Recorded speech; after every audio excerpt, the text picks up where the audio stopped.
Welcome back to the Customer Success Festival APAC. I hope you enjoyed the event so far.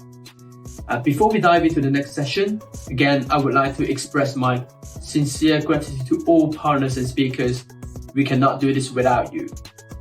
If you really like the content, please subscribe to our CSC membership, where you can get loads of templates, framework, on-demand videos, and be able to rewatch all the presentation sessions for this event.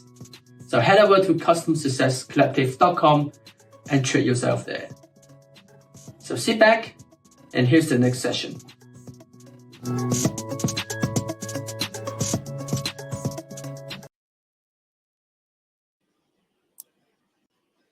Hello, everyone. Welcome back to the Customer Success Festival APAC. Again, it's my honor to present you our next speaker, Zoe Vienna, the Director of Customer Success from Blue Prism, who's going to share a very interesting and public topic here with us today. That is driving revenue growth with customer success. Hi, Zoe Vienna. How are you doing? I'm doing all good. Thank you very much, Ryan. And thanks to Customer Success Collective for having me today. No worries. The stage is yours now. Please take it from here. Thank you very much. Okay, so hi everyone, and welcome to today's session in which we will be talking about customer success as a growth driver. Thank you for taking the time to dial in, listen to this, and I really hope that what I'm going to share today is going to be relevant to your daily lives, but also that it's going to help us to spark a good community discussion around this. So before we dive into the content, I just wanted to say a little bit about me and where I'm coming from. So I'm European. I'm born and raised in Serbia, but I lived and worked in Europe, US, and Asia. I've held regional and global roles in marketing, product, partnerships, and customer success. And yes, there's a lot of different things. I've also worked both in corporate and startup environments. And I think this diversity and multidisciplinary really helped me to learn a lot about how to both build and scale businesses. I guess the key and main sort of philosophy for my career was always been to be customer-centric and to drive growth. And that really means in my role to drive growth for customers, for employees, for our strategic partners, but also to go beyond financial growth itself and to make sure that we are also sort of giving back to the community in a meaningful way.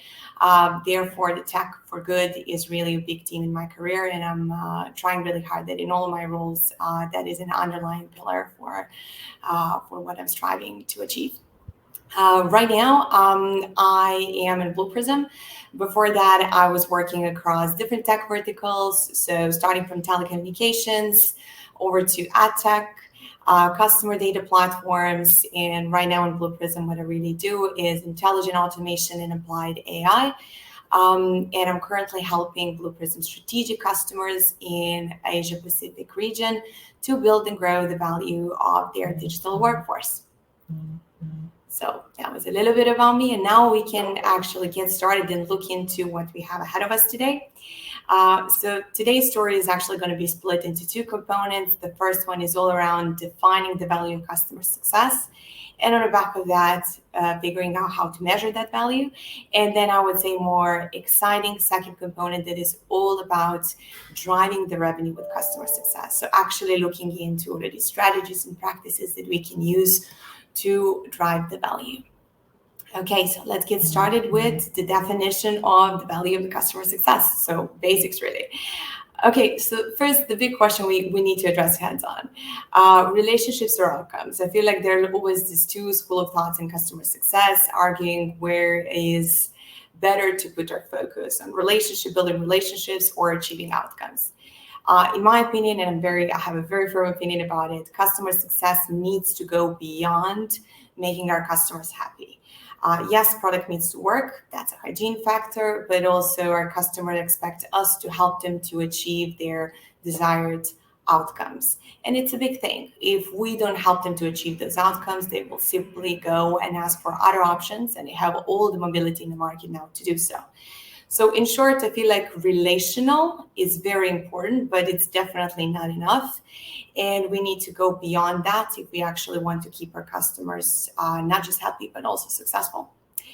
So if we are to reverse things a little bit and look into, I would say, the full definition on this one, customer success is really a summary of both experiences that your customers have along their journey with you, as well as business outcomes that they manage to achieve by using your product. So on experiences, that really is every single emotion that your customer undergo while they're moving through the journey with you across all of the touch points with every single person in your company. So it is about their calls with your salespeople, it is their use of your product, is their interaction with your marketing, exchange with your support team, also the way they pay their bills. So this is really a team sport. The whole company contributes towards experiences. Business outcomes, on the other hand, are pretty clean cut. Those are really the outcomes the customer has based on the usage of the product that they bought from you. So in short, it's really their return on investment. Outcomes could be like various things. So it could be a cost reduction, it could be increasing the revenues, it could be customer satisfaction. Your customers will care about a lot of different things, but I think what's really important is to understand that we need to not just acknowledge their targets and the outcomes they want to achieve, but as customer success, we need to also take responsibility and almost co-own those outcomes and deliver them together with our customers. So in today's presentation, because we're focusing on driving revenue, I will obviously look more into the second part, and that is the part that is related to business outcomes. So let's start by looking into the things that we can and should measure on a customer side. So the first one, and I guess all of these are very basics, and I'm sure all of you on this session already know it, but worth mentioning. So the first one to start with is deployment, an extremely important one, and we're going to touch upon this a little bit later, not just to deploy your product successfully, but also to make sure that your customers is set up on a fast lane to success. The second one that we should be tracking and monitoring is obviously engagement. Are we engaging with our customers in a meaningful way? Meaningful meaning that the both parties are actually getting more clarity and value off of those discussions. But it is also pretty important that we are engaging in all levels of the customer organization so that we have that sort of relevant big picture of what is really going on their end. The third one is all around adoption, and I'm sure all of you are measuring this one, and that is really understanding if customer is using our product, and if they do, what is the depth, the breadth of their usage. And then I would say super important ones that are staying at the very end, so ROI. So if we understood the initial objectives of that our customer had, we want to make sure that they're actually getting expected value from our product. And that is something that is going to help us a lot to drive revenue. I will explain that a little bit later. And grow potential. So it's not just enough to actually drive our customers to get the value out of our product. We need to proactively working on identifying these new growth and expansion areas that they can have with us. Now we're turning the lens inwards. And I think this is really important. So we, in a previous slide, took a look at what we need to measure, how we should look at the impact on the customer side. And I think a lot of you are already doing that and basically feeding back that information onto your health scores. What I want to talk about today and emphasize is also how do we create a revenue model that we can use and communicate internally. So how do we measure the contribution that our team has towards our own business? So all of you, I think you know the old way. The old way on how we manage revenue is you have marketing and BD bringing in all the leads, passing it to the sales team. Sales team is trying to close as much as possible. I think the modern way is really to look into it from twofold perspective. Leads are coming in at the very beginning and at the very end of that funnel. In a way, it's not even a funnel anymore. It's really a helix model. And that is something that Alison Pickens is outlining in her book. If you haven't read her book, please do so. She's an amazing leader in a customer success industry. So basically, to understand her helix model, I think what we need to understand and look at is where does the revenue come from in a recurring revenue business? So a lot of it is really coming from your existing customer base. If you do the math, if you want your SaaS business to grow and be profitable, you cannot count only on new logos and new businesses. There comes the time where your existing base actually becomes larger and more important than a new business.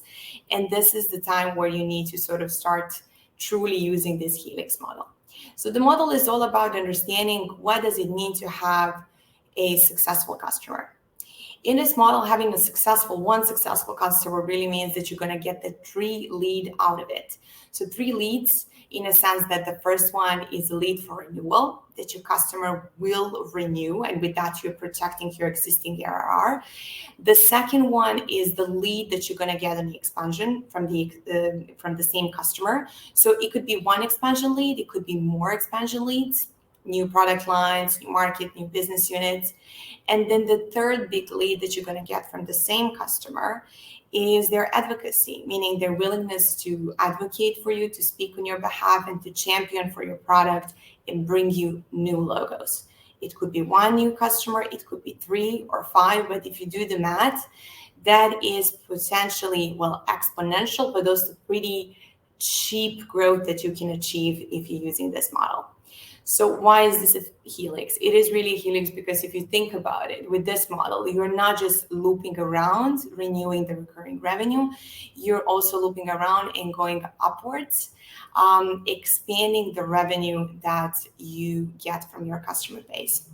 So again, I think this one is really important to be set early on in every company in terms of understanding how do we measure the value out of our existing customer base and how do we contribute to the overall business results. Now we're going a step down into really looking into KPIs that we need to measure to prove all of this. So some of these are very logical and all of you are having them. So coverage, number of accounts that your CS team is managing, and of course also total revenue managed by your team. Health score, a little bit different in every organization, but super important, multi-factored, really a key indicator of your customer health. When you're just starting, this one is obviously going to be the same across your customer base. But as you move on, you will probably have more specific health scores for each and every segment. Advocacy, as we mentioned before, we also want to mention how many new leads we're getting out of our existing customer base and how many of our customers are happy to champion for us.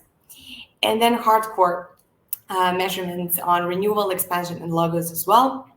I'm sure, again, every single one of you has something similar in your organization.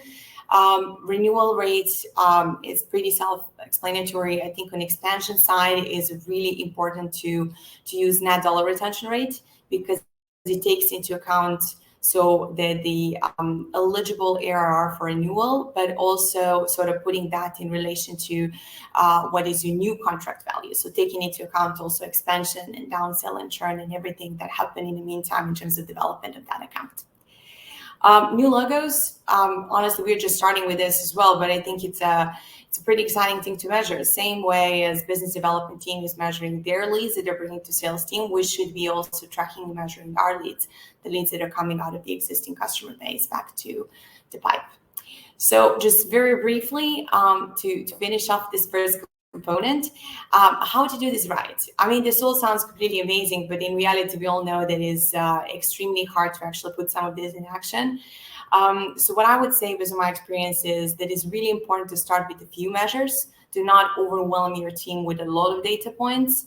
Just really understand what matters and start sort of reporting on those.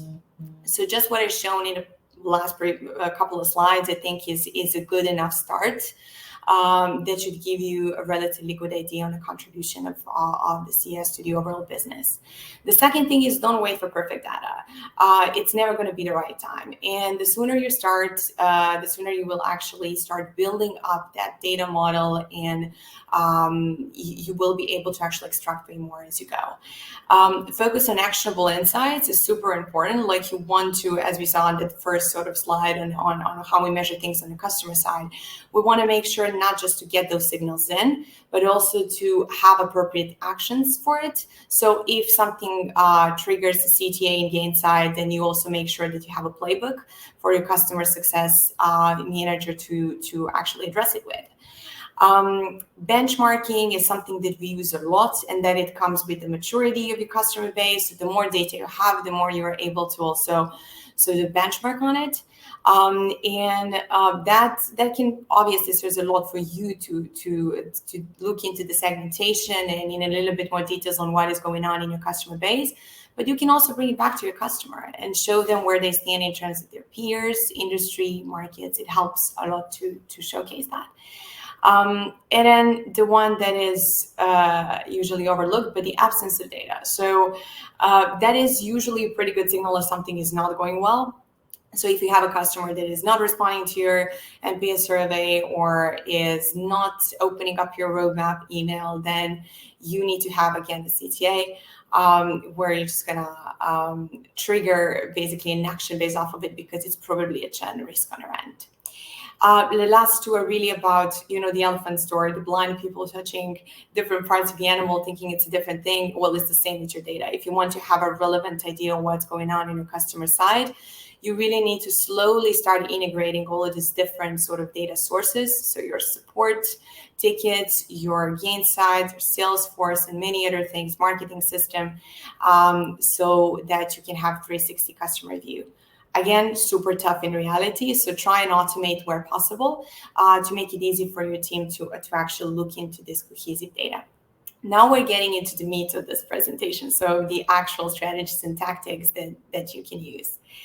I want to start by sort of outlining 3 enablers for revenue growth.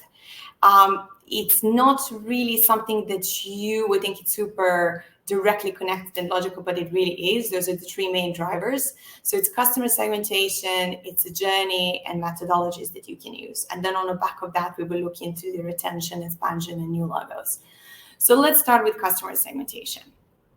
Customer segmentation, everyone is doing it one way or another. There are a million different ways to slice and dice your customer base based on the size, industry, market. There are many, many different ways. But I think the main question is really to understand, why are you doing it in the first place?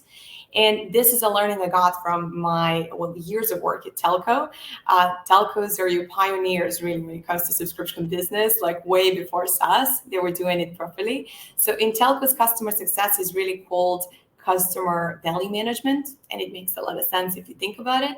So basically, what in telcos, there was this big logic where they were saying you can only generate value if you're generating value off of the 100% of your customer base. And of course, you have limited resources, and you can't do everything you want. So the best way to go about it is to actually split it into logical components. So then you can decide how you want to treat each segment. And you can also decide how you want to dedicate your resources so that you actually achieve the most optimal ROI on each segment. And this is where basically every segmentation is a way for you to work smarter and to get more money out of your existing customer base. So what you're seeing on the screen is something that we created now, like in Blue Prism, we're using this one, and we wanted to go with something super simple. So we basically looked into 2 components. One is the existing contract value or account value, and the other one is the potential account value, where we also take into account intangibles like reputational value, the industry contribution, like all of these things. And we basically have 4 segments. We're looking into all of these segments, and we are sort of mapping all of our accounts into those. As you can see here, it is also allowing us to determine whether we want to treat them as a high touch, mid touch, or low touch, tech touch, however you call it. So a little bit more on this, let's expand. So it's not just enough for you to map all of your accounts into different segments. It is also highly important for you to have an engagement approach for each and every segment. As you can see on the screen, we're making it really simple. We're basically saying, for every single account that falls into this segment, we know the main goal, the KPIs we're going to measure, the key risks we're going to monitor, how we're going to treat voice of customer, what kind of CSMs we want to put onto that account, what is the engagement cadence, and how we're going to do the value delivery. This helps on multiple levels. one important level is that it gives you a way to actually align all of your teams, especially your sales team, on what is expected from that customer and what kind of approach, customer-facing approach we're going to have with that account. And that removes a lot of confusion in internal conversations. So that's the first thing. The second thing is the execution of it. And the way to do it is really to put all of this into the Gainsight and make sure that you are, first of all, that you have appropriate CTA so you can guide your CSMs on how to work through it, but also to measure against these same KPIs and goals that we set in the first place. Okay, so that's on segmentation.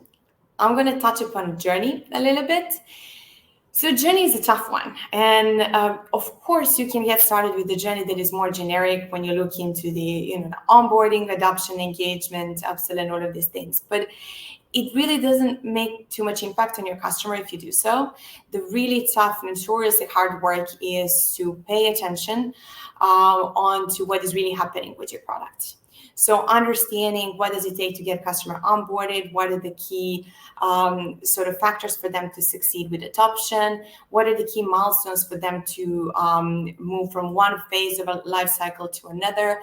All of these things, it takes a lot of discipline and rigor in all of your customer-facing teams, really. So it's customer success, it's sales, it's product, it's services, it's everyone involved, being sort of aware and again, discipline in terms of the data that they're bringing back in and helping you to piece the whole puzzle together and create this journey.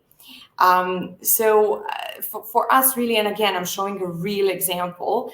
We started with looking into, obviously, a key component. So we looked around how the organization outcomes and capabilities are changing across the different stages of customer lifecycle. And then we try to map in all of the things that are happening on the customer side. That helped us a lot, just to have a more clear idea on what is really happening with our customers, but also to detect some of the key milestones so we can track and measure and basically be aware of the progress that someone is making along their journey. So this is hugely important, and I add just one more thing. This is not just for you to understand what's going on. It's also completely transforming your sales strategies, your sales cycle, because if you have this in place, then you can go to your customer and be a lot more prescriptive. You can go in and say, here's what we're going to do with you. Here's what we propose as a journey, as a proposition, as a target state. And here are all the steps in between that we think that you should take and that we will guide you on, right? And so that completely changes the game. That is basically switching you from selling your product to selling a strategic partnership to your customer. So you're in for the long run with this one. And just don't forget to bring the partner on. If you have partners, they need to be well aware of this. They need to share the KPIs with you, share the insights with you, but also if you have playbooks to deliver on this, they also need to be onboarded and trained to deliver this properly. Just a quick one on this one, and deliberately I'm showing this one. This is, again, inward lenses, like how this value chain looks like from the internal perspective. This is normally what every single one of you would have in your organization, because this is how we look into the customer stages, right? This is a slide that I normally use when I join a new team or a new company, because it really helps me to outline what customer success does and what kind of contribution we have in each and every stage of the value chain. We also show what we're doing at each stage, how we're doing it with very specific outcomes and deliverables, and how do we measure our work. So that helps a lot just to create that awareness, to create education of our own contribution across the journey internally. But what really needs to happen is you coming in with this and sort of collaborating on it with your marketing and sales team, because success, sales, marketing, these are the three main crucial components for your go-to-market. So actually collaborating on it and sort of asking every single function to do the same thing aligns us around the same objective, makes us own the customer journey end-to-end, all of us. But it also clarifies who's doing what. So it segregates role a little bit and removes confusion. The important point is on owning the customer lifecycle. What you normally see is really marketing and BD transferring leads to sales, and then sales transferring closed accounts to success. And I think there are slow changes happening, especially from on our end. We've been doing it for a couple of years now, and it is making sure that everyone is owning growth and retention as their incentives, but also that basically every single function is basically owning and staying involved across the customer journey. Methodologies are really important just because methodology is your way to act on everything you want to do in terms of driving the value. So this is really by far one of the most influential things we're doing right now. The first one is around understanding your customer objectives in a proper way. So not staying on a tactical level, but rather looking onto the hierarchy of objectives, looking into firstly a strategic objective, where does their company want to go? And then secondly, how can your technology usage contribute towards those objectives? So the true OKR, right? And then really helping your customers to understand what kind of ambition they want to have and what they want to measure. Ambition should always be not a moonshot, because that's unachievable, but more like a roof shot. So something that is ambitious enough, but achievable at the same time.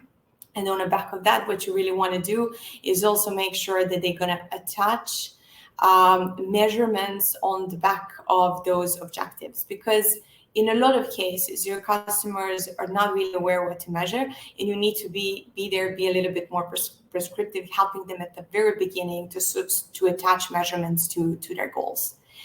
The second one is methodology. So the one that we're using in Blue Prism is the one that is built on 20 years of experience, and it's award-winning. It works like a magic.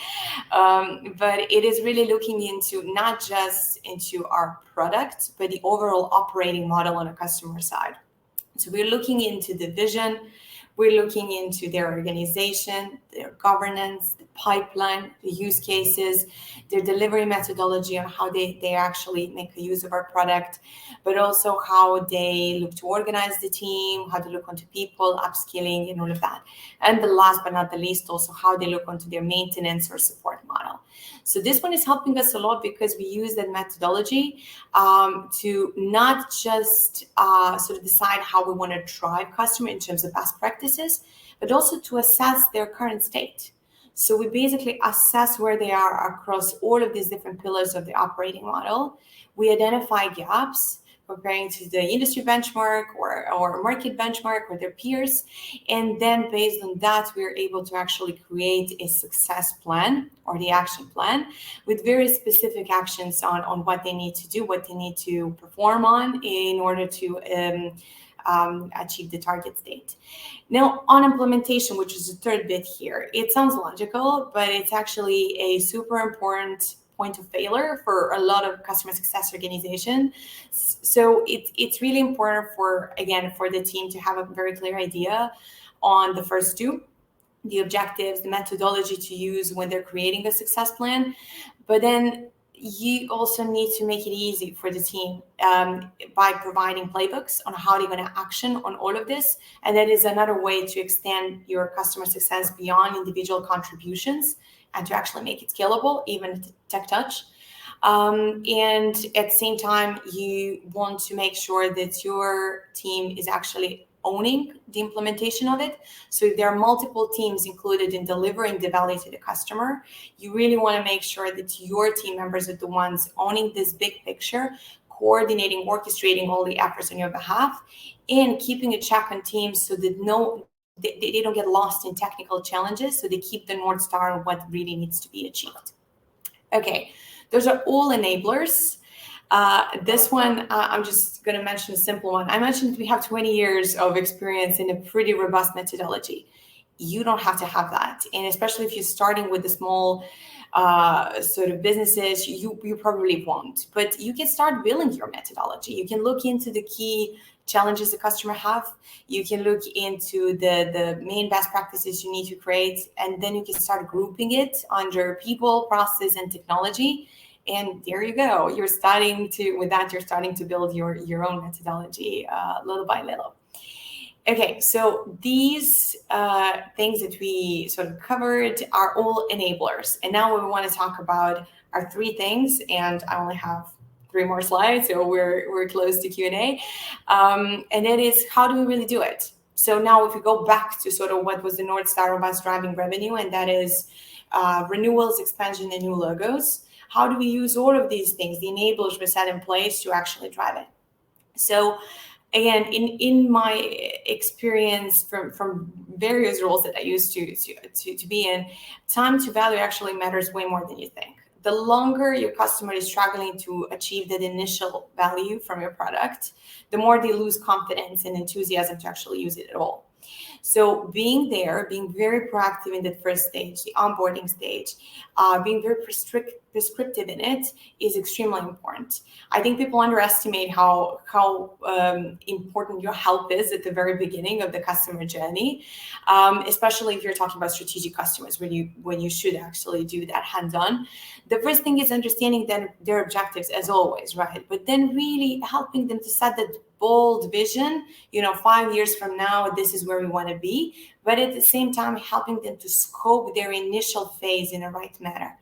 So the number one failure we see with our customers is them choosing high complexity, low impact use cases to start with. And with that, you get stuck. It takes too much time to get through implementation, and the actual value is really low. So you really want to make sure that you proactively suggest use cases that they should start with, so that they get to the value as fast as possible, and they have also tangible value in their hands to show to their management. It helps a lot to get initial buy-in and to actually push the project forwards. Again, all of the things we mentioned before, you also really want to make sure that you help them with the KPIs and capturing the value and measuring the value that they're achieving by using your product. And also, if you have best practices, make sure that you help them to set good foundations to scale. If you did this right, and this is a really fast time to value at the very beginning, then you're going to be worried about the next thing, and that is churn. And so for churn prevention, we touched upon a couple of things throughout the presentation, but it's really about this, what you see on the screen. The first one is you need to be more deliberate about getting all the signals in. So making sure that you truly have 360 on the customer, and you won't get there right away. But whatever you have, try to make use of it, and try to have a lot of conversations. Every lost client is an opportunity to learn why someone sort of decided to leave. But secondly, do it at the portfolio level. Try to also see sort of the patterns and sort of the logic behind your churn. What are the key reasons for it? And when we see key reasons for it, this is where we need to be very careful to distinguish symptoms from actual root cause. It's very easy to say, oh, we lost executive sponsor and that's why someone left. But in reality, it's probably due to the fact that you didn't onboard them properly, or they didn't get to the value fast enough. So you need to go deeper into understanding the actual root cause of your churn. And then once you do that, as you mentioned before, you want to act on it. Like, your data is really as good as your ability to act on it. So even if you have like 3 signals, as we said before, that could, again, signal potential churn, you want to make sure that you signal to your CSMs right away, not just the CSMs. If you need to include other teams like support and product, that's fine as well. But then attach a proper playbook on what steps they need to go through in order to address a potential churner. Makes everyone's life much easier, and it actually puts your team in a much better position to react promptly and in the right way. And then lastly, churn is really a team game. It is a consequence and a responsibility of your whole company. So make sure that it's not only your team that is basically owning it and taking care of it, but everything you learn on churn, it needs to be feeding back onto your specifically product team, but also marketing around messaging, also sales, and how they're positioning and selling your product. So this is a very important feedback loop. And the last one, second last one, on expansion, I picked and choose really just a couple of key components that we found, like through our experience, that are most important when we are talking about strategic expansion. The first one is pipeline. So by far, as we see, pipeline is the most important one. And this is where you can help at the very beginning, be very proactive in suggesting use cases for your technology. But as your client scales, you can't do that. So you have to make sure that you have a way to set up their self-running demand generation mechanism in a way. The way we do it is we make sure that a client has something that we call a discovery mechanism.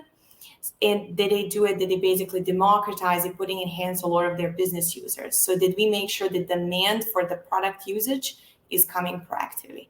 The second one is footprint. You want to make sure, if you want to drive expansion, you want to make sure that you're not stuck in one division or one team. And sometimes your client cannot do it on their own. So for example, we're doing a lot of also BD activities where we're helping our clients to promote, evangelize program within other divisions or other markets within the same company group. And that helps a lot, because with that, you're basically owning that growth and expansion together with your client. On the technology side, solution as well. You need to keep your eyes open all the time, whether there are some existing problems they have that you can solve with your new product features, or are there new problems that are that they're facing that you can help with your product. And then the last one is executive buy-in. By far one of the most troubling pieces if you want to grow. Sometimes you get into the account really without that executive buy-in, so you start at the technical level, but it is your responsibility of your teams and your sales teams to actually be able to go up and to make sure to get that executive sponsorship, executive buy-in, which really allows you to propel your program into something that can become more strategically and more transformational. And then the last one on new logos. Again, when we have all of this in place, then it becomes a lot easier to do all of this. You want to make sure that your customers are ready to champion for you. And as we said before, you want to actually count and measure these leads. You want to report back to your leadership on that, because it is your contribution. The second thing is everything great that you're doing to get their testimonials and success stories, but you already do that, you know all of that. And then I would say the third one is the one that is really important, and that is your team getting engaged in the pre-sales cycle, where you can help to create that confidence, as we said in one of our slides on the customer journey, that you're not just selling product, you're selling the overall sort of journey on how you can get your customer to the target state step by step. So that's it. That's it for me. A little longer than I planned, but I think we're still good in time. So I think what I want to do is just take it back to Ryan and maybe look into questions. We're all good. Thanks for your sharing. It's very, very insightful. And then thanks for sharing your experience on how we can drive revenue growth with customer success. I would like to find one question. That one for Kriana that asked about like 20 minutes ago at your early phase of your presentation. According to his or her word, I think a lot of people are asking this question lately. According to your experience, would it be better to have the CS as a separate revenue organization with sales, or is it better to work inside sales organization? What do you think? It's a beautiful question and a very important one. Well, I can tell you that I think that depends on a lot of things. It depends on the stage your company is at. It also depends on what your organizational culture is. So I would say early on, it's much better to be a part of the overall revenue organization, whether that's part of sales or just the overall umbrella revenue organization, it doesn't matter. But that helps a lot for you to align around same incentives and to actually mobilize the people to go in the same direction. So once you're past that stage, when you have super mature customer success organization that has established all of this, and especially was able to communicate a contribution fairly clearly, then I think you can start discussing whether you should have sort of the independent division really that is going to hold all customer-facing operations. But yeah, somewhere in the middle, I kind of feel like it's better to be under the same umbrella, just because it makes it even easier to sort of align with the rest of your org. Thank you. Thanks, Jovina. I hope that answered your questions. And I can see a lot of comments here from Deb, from Kelvin, Melanie. Thank you. Great presentation. Thank you again. But would it be all right if I share your presentation slides with them post-event? Because some of them saying that it might be too difficult for them to read on the screen. Yep. Sure. There was some really what we were trying to achieve today is to give a bigger picture, but also to give you some specific examples, which I think are super important as well, because you don't want to go to the generic story. You also want to show how it works on ground. So yeah, sure. I can share slides. Yeah. Cool.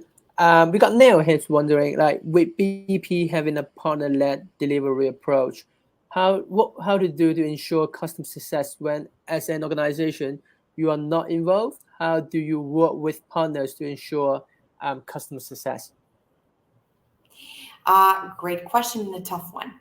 That's why I mentioned a couple of times throughout my presentation. I think we all need to be mindful to include our partners into all of this, right? And it's not always easy. I think what we're trying to do with Blue Prism was also a journey on basically trying and failing and learning and getting better at it. Okay, at the minimum, we're trying to sort of align around the same objectives, and we want to really share responsibility for the positive outcome for the customer. In those collaborations that are a little bit more deeper, we also share insights so that we make sure that we share the same view of the customer health and what the customer is and what we need to do to push it forward. And then thirdly, I think a lot of it is on really enablement and sharing those playbooks that I mentioned a couple of times. So just making sure that all of this knowledge and experience that you as a vendor have, but just looking into your product usage and working with your customers closely is also getting transferred to your partners. So you're making their job easier, and you're also standardizing practices across the board. But that all sounds beautiful. It really, in practice, it's a long way to go, but at least we're sort of trying to align on the key objectives and share key insights. Yeah. Thank you.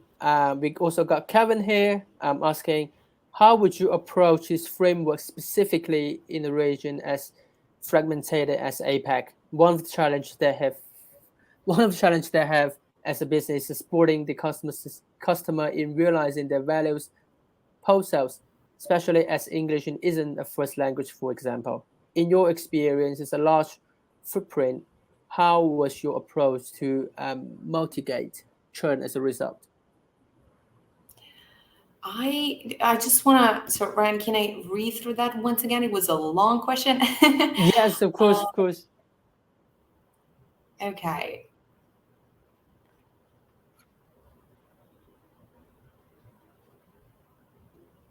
Okay, so there are a couple of questions actually embedded into this one. So I'm going to try to pick all of it. So the first one, yes, in an APJ region, it's extremely hard to have one framework. And I think that's, all of us can probably agree on it. So I think what's really important is to have some of the foundations in place. So say the first 10 slides that I covered today. So what is your revenue model? What things are you going to measure? What are the sort of foundations of your customer journey? How are you segmenting your customer base? These things you should be doing at the top. So that should be applicable and standardized across the board. But then the actual approaches on how you're going to go about it, meaning that driving actually the value on ground, that will be different from sub-region to sub-region, especially because of cultural differences, because of language differences.